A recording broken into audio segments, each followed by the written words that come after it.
Ассалаумағалейкум достар, бүгін біз сіздермен осындай қуырылған сырымызды, сырный шариктер және де қуырылған осындай пиязды дайындайтын боламыз.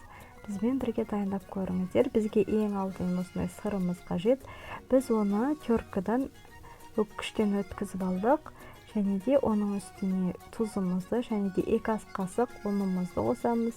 Және де енді осының үстіне бір жұмыртқамызды қосып, жақсылап араластырып алатын боламыз. Барлығы біркелкі болғанша, яғни бір-біріне жабысқанша жақсылап араластырып аламыз. Енді осы дайын болған сырымыздан біз шетінен алып, осындай домалақ сырный шариктер жасайтын боламыз. Неге барлығын өстіп домалақтап жасап шығамыз. Бәрінің формасын біркелкі етіп домалақтап шығатын боламыз. Енді біз майымызды да қыздырып қоямыз осы кезде.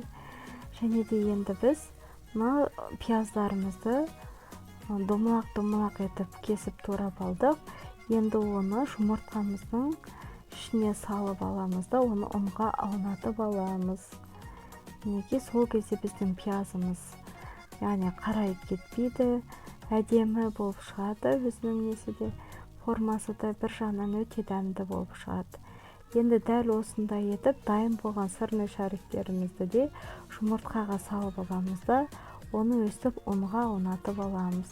Не болмаса, панированный сухариға да осындай аунатып алсаңыздар болады. Неге маған ұнға аунатқан ұнайды, өйткені бір әдемі болып шығады түсі де. Неге өстіп барлығын аунатып дайындап аламыз да, енді майымызды қыздырамыз. Неге біздің майымыз қызды, осыған өстіп шетінен сырный шариктерімізді салып, қызарғанша, екі жағы қызарғанша өстіп, екі жағын бірдей етіп қызартып қуырып аламыз. Енді осыдан кейін біз жаңағы дайын болған пияздарымызды да салып, өстіп қызартып қуырып аламыз.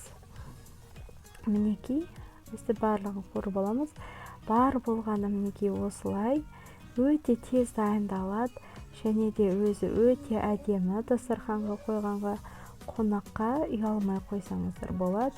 Дәмі деген өте керемет болып шығады. Бізбен бірге дайындап көріңіздер сіздерде.